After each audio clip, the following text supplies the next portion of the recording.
মমতা ব্যানার্জি লিঙ্গ মন্দির তৈরি করছে, একবারে হাস্যকর মন্দির তৈরি করছে, যে বাবরি মসজিদের জন্য আজকে হুমায়ুন কবিরকে সাসপেন্ড হতে হলো।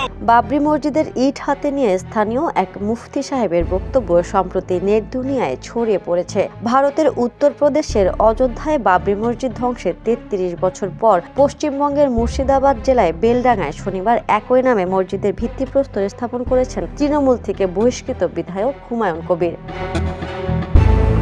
আর সেখানেই মসজিদের ইট হাতে নিয়ে স্থানীয় এক মুফতি সাহেবের বক্তব্য সম্প্রতি নেট দুনিয়ায় তোলপাড় সৃষ্টি করেছে। হুমায়ুন কবিরের পাশে থেকে হুমায়ুন কবিরকে আরো উচ্চ র্যাঙ্কের আমরা পদ দিয়ে তাকে আমরা ভারতবর্ষের বুকে সর্ববড় নেতা হিসাবে আমরা দেখতে চাই। তবে ভিত্তিপ্রস্তর স্থাপনে অংশ নিতে অনেককেই মাথায় করে ইট নিয়েও আসতে দেখা যায়। মসজিদ সরকারি টাকা দরকার হয় না, সুদের টাকা লাগে না, হারামের টাকা লাগে না, তাই ওই ববি হাকিমের হারামের টাকা এখানে আসবে না।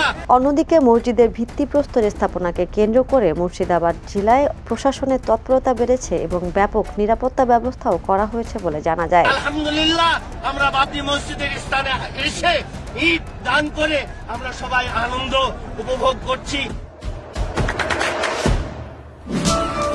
দেশে দেশে সবার সাথে দ্য নিউজ।